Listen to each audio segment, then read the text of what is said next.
नमस्कार, आदाब। मैं हूं अनवर चौहान। आप देख रहे हैं खबरिया चैनल।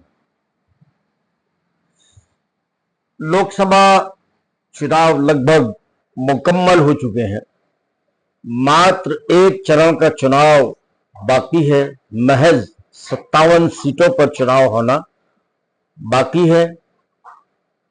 बाकी जो ईवीएम मशीनें हैं उनमें सब उम्मीदवारों की किस्मत कैद हो चुकी है। हर आदमी की जबान पर एक ही सवाल है कि हिंदुस्तान की सरकार इस बार इंडिया गठबंधन बना रहा है या एनडीए गठबंधन बना रहा है।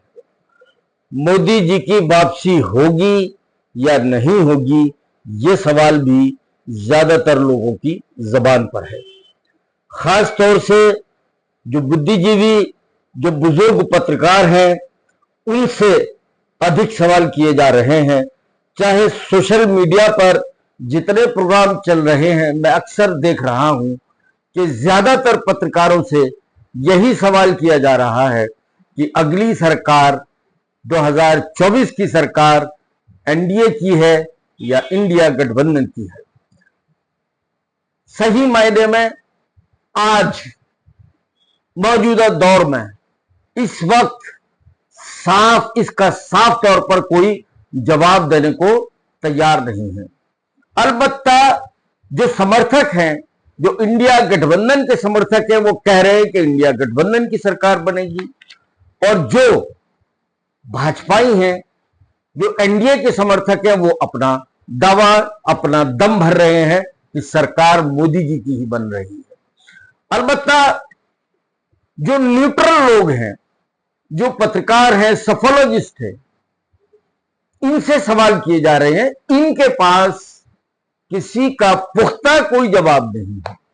लेकिन हां, 2 महीने पहले, अब से जब चुनाव शुरू हुए थे, चुनाव शुरू होने से थोड़ा पहले कोई नहीं कह रहा था कि इंडिया गठबंधन भी फाइट में है।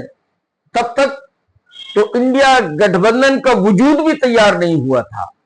उस वक्त बीजेपी ने अपना प्रचार शुरू कर दिया था।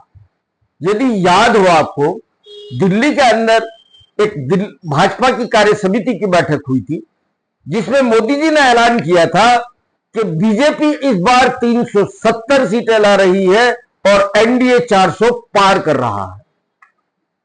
तब जब यह दावा किया गया, पलट के किसी ने मोदी जी से नहीं पूछा कि ऐसा नहीं होगा। हर कोई इस पर एतबार कर रहा था, भरोसा कर रहा था कि मोदी जी जो कह रहे हैं वही सही है। और उसके बाद बीजेपी अपने चुनाव प्रचार में लग गई। उसने अपने कैंडिडेटों के नाम के अनाउंस भी करने शुरू कर दिए और भाजपाई उम्मीदवार अपने चुनाव प्रचार में निकल गए थे और एनडीए का, इंडिया गठबंधन का गठन भी नहीं हो पा रहा था। कभी वो एक दूसरे से नाराजगी, कभी किसी की नाराजगी। मीडिया के अंदर इंडिया गठबंधन के विवादों की खबरें डेली छप रही थी, रोज छप रही थी। लेकिन होता क्या है, धीरे धीरे चुनाव की घोषणा होती है, इंडिया गठबंधन का भी वजूद तैयार हो जाता है। फिर चुनाव का पहला चरण होता है, फिर दूसरा चरण होता है और तीसरा चरण आते आते लगता है कि इंडिया गठबंधन भी बीजेपी यानी एनडीए के साथ बराबर की, कंधे से कंधा मिला करके मजबूती के साथ बराबर की लड़ाई लड़ रहा है। आज इस स्थिति में है, 2 महीने बाद आज इस स्थिति में इंडिया गठबंधन है कि उसे सरकार बनाने का प्रबल दावेदार माना जा रहा है। जिस तरह से एनडीए गठबंधन सरकार बनाने का प्रबल दावेदार है, तो इंडिया गठबंधन भी उससे कम दावेदार नहीं है। पिछली बार सरकार आसानी से बन गई थी, ऐसी स्थिति बिल्कुल नहीं है जैसा कि 2019 में हुआ था। 2019 में यूपी में 80 में से 64 सीटें एनडीए गठबंधन को मिली थी, महाराष्ट्र में 48 में से 41, बिहार में 40 में से 39, दिल्ली की सातों भाजपा के खाते में, राजस्थान की 25 में से 25 सीटें बीजेपी के खाते में, गुजरात की 26 में से 26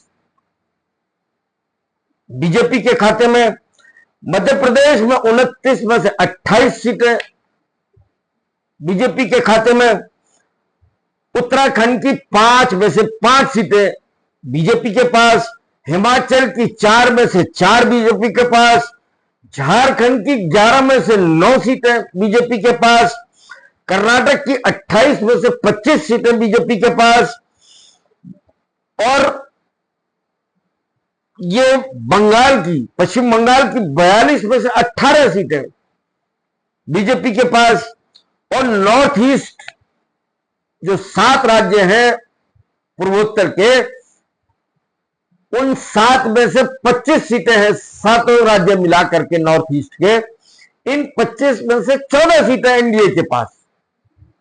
कुल इस तरह से यानी ये सारी सीटें मिलकर 345 सीटें हो जाती हैं, जबकि इसमें उड़ीसा और तेलंगाना की अभी नहीं जोड़ी गई है।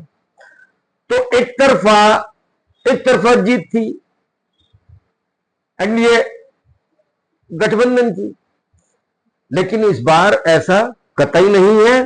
भाजपा को, इंडिया गठबंधन को हर जगह से चुनौती मिली है, हर जगह चुनौती मिली है।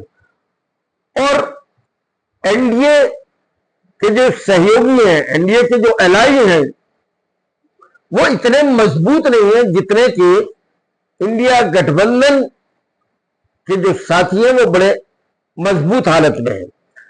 32, 33, 37 का ऐलान किया था मोदी जी ने कि इतने साथी हमारे साथ हैं, लेकिन कोई नहीं जानता है उसमें से कितने किसको याद है, शायद नहीं पता। 3-4 को तो मैं जानता हूं, 4-5 को। ओम प्रकाश राजभर है, 1 सीट के एलाई हैं, सिर्फ 1 सीट पर लड़ रहे हैं।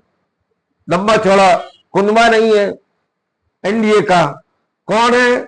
नीतीश कुमार है। नीतीश कुमार की हालत पतली वैसे ही पतली है। अब आ जाइए महाराष्ट्र में। महाराष्ट्र में शिंदे है, जो शिवसेना टूट के बनी है, शिंदे हैं, और एनसीपी के अजीत पवार हैं, ये उनके सहयोगी हैं। और आंध्र प्रदेश में चंद्रबाबू नायडू हैं, उड़ीसा में वो अलग अलग लड़ रहे हैं। लेकिन अलबत्ता हां, ऐसा है कि यदि थोड़ी बहुत सीटों की कमोबेश अगर पड़ती है एनडीए को, तो संभावना ये भी है कि नवीन पटनायक समर्थन दे सकते हैं। चंद्रबाबू नायडू कोई गारंटी नहीं है, वो इंडिया गठबंधन के साथ भी जा सकते हैं, वो मतलब प्रस्त आदमी है। ये भी हो सकता है मोदी जी के साथ उनकी कोई बात बन जाए। अलबत्ता नवीन पटनायक और मोदी जी के बीच हाल फिलहाल में 36 का आंकड़ा हो गया, तो पुख्ता तौर पर यह भी नहीं कहा जा सकता कि नवीन पटनायक मोदी जी को समर्थन दे देंगे। अब बीआरएस वाले हैं, वाईएसआर जो हैं, चंद्रशेखर राव अगर 2-4 सीटें जीत करके आते भी हैं, उनकी भी कोई गारंटी नहीं कि वो मोदी जी को समर्थन दे देंगे। बेटी को उनके फंसा रखा है मोदी जी ने, जेल में है वो, शराब घोटाले के अंदर, दिल्ली का जो शराब घोटाला हुआ था। दरअसल मोदी जी ने लोगों को जेल भिजवा करके ईडी, सीबीआई, इनकम टैक्स, इन एजेंसियों का इस्तेमाल करके अपने दोस्त कम बनाए, दुश्मन ज्यादा बना दिए। तो हालात यदि ऐसे पैदा हुए कि एनडीए को कुछ सीटों की जरूरत पड़ी, तो उनका जुटा पाना मोदी जी के लिए मुश्किल नहीं, बहुत मुश्किल होगा। जबकि इंडिया गठबंधन के साथ ऐसा नहीं होगा। इंडिया गठबंधन के जो एलाई हैं वो खुद अपने आप में बहुत मजबूत है। उत्तर प्रदेश के अंदर अखिलेश वो अपने आप बहुत मजबूत है। बताया जा रहा है कि 18 से 20 सीटों के बीच वो बड़ी मजबूती के साथ चुनाव लड़ रहे हैं। सीटें कितनी आएंगी ये कहना मुश्किल है। अलबत्ता ममता है, ममता पहले उनके पास 30-32 सीटें थी, इस बार भी 22 सीटें पहले थी, 22-24 सीटें थी, इस बार भी 20 से ऊपर वो सीटें ला सकती है, वो भी मजबूत, काफी मजबूत हालत में। उद्धव ठाकरे मजबूत हालत में है, शरद पवार मजबूत एलाई है इंडिया गठबंधन के, और साउथ में उनका गठबंधन है ही है। तो इंडिया गठबंधन कागजों पर भी काफी भारी नजर आ रहा है और जबानी तौर पर भी भारी नजर आ रहा है, जबकि एनडीए के साथ ऐसा नहीं है। तो कौन जीतेगा कौन हारेगा, सवाल अभी भी वही है। इस सवाल का जवाब फिलहाल मेरे पास तो नहीं, अंदाजा आप लोग लगा सकते हैं स्थिति क्या है। हमने आपको हालात बताए हैं, हालात से आप अनुमान लगा लीजिएगा, लेकिन मैं फिलहाल अनुमान की कोई बात नहीं करूंगा। मैं साफ तौर पर यही कहूंगा कि मुझे नहीं मालूम है इंडिया गठबंधन अपनी सरकार बना रहा है या एनडीए अपनी सरकार बना रहा है। मोदी जी की वापसी होगी या नहीं, यह भी मैं पुख्ता तौर पर नहीं कह सकता। आज की इस वीडियो में सिर्फ इतना ही। आप लोगों से अपील है कि भाई मेरे चैनल को सब्सक्राइब कीजिएगा। जय हिंद, जय भारत।